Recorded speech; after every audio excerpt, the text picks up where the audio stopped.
Hi guys! Welcome back to my YouTube channel kay Noliboy and Family Vlogs. So guys, for today's video is magluluto tayo ng sinigang na bangus. Yan po ang ating recipe for today. So guys, bago tayo mag-start, magpapasalamat muna tayo sa ating mga silent viewers, lalong-lalo na sa ating mga subscriber. So guys, tara, start na nating lutuin itong ating bagong recipe for today. Guys, ang una natin gagawin, maglalagay tayo ng water dito sa ating lutuan. Then pakukuluin lang muna po natin tong ating tubig. Then lalagyan natin mamaya yung ibang ingredients. So guys, dahil kumukulo na yung ating tubig, ilalagay na natin yung ating ibang ingredients. So ilalagay na natin tong ating kamatis. So ganyan lang yung pagkakahiwa ko. And then yung ating white onion, hinati ko lang siya sa 4. Sa nga pala guys, lalagyan natin ng luya para tanggal lansa yung ating bangus. So yan, i-cover lang natin ulit. Then hayaan lang natin siyang kumulo nang manuot yung ating nilagay na ingredients dun sa ating tubig. So yan guys, dahil kulong-kulo na siya, pwede na nating ilagay yung ating fish.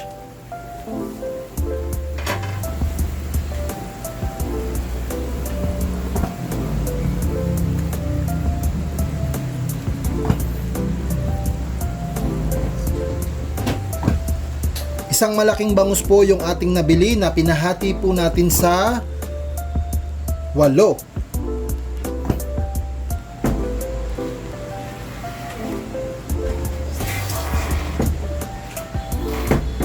Then, i-cover lang muna natin saglit and then mamaya natin titimplahan. Next guys, lalagyan na natin ng asin.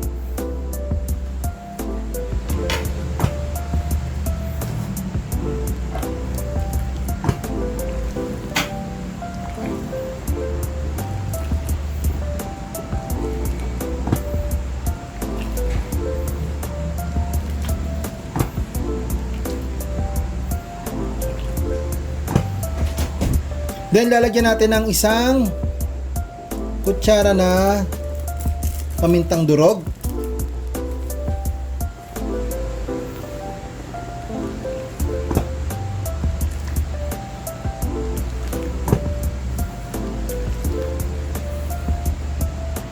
Next, lalagyan na natin ng ating pampaasim. So ito yung ating gagamitin.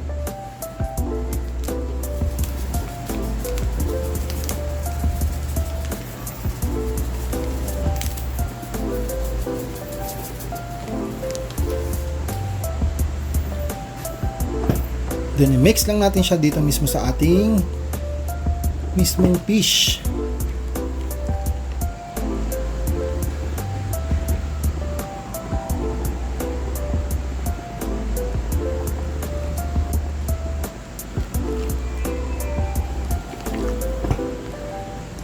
Guys, ang next nating ilalagay is yung ating labanos. Lagay na natin.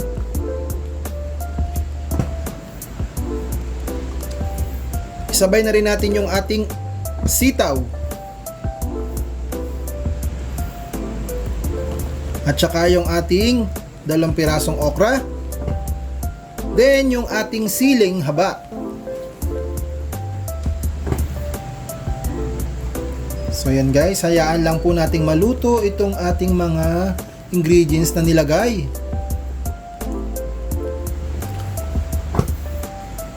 Hindi po natin mahalong masyado kasi baka po matapon.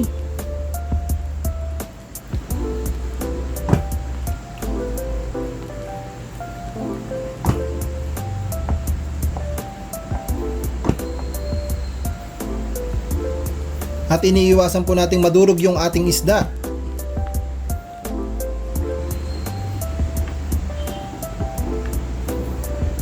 So yan guys, hayaan lang natin siyang kumulo.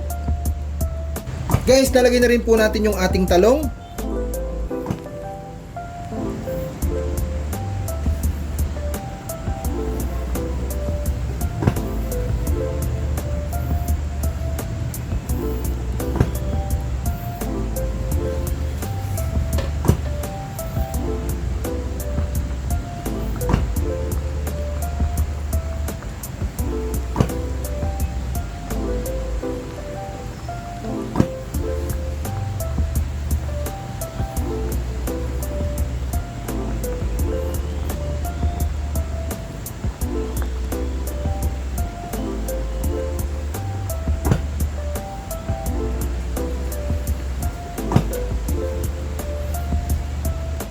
So next guys, lalagay na natin yung ating kangkong dahil luto na po yung ating isda at saka yung nilagay nating ingredients.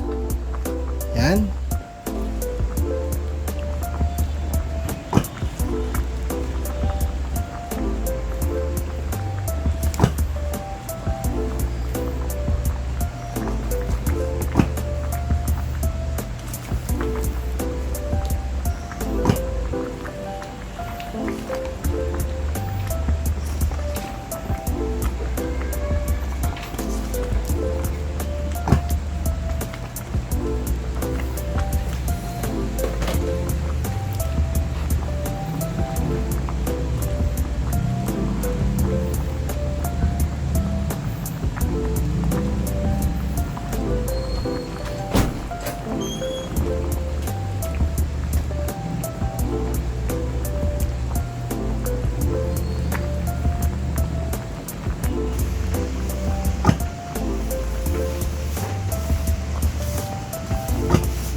So guys, ito na po yung ating final look ng ating recipe for today.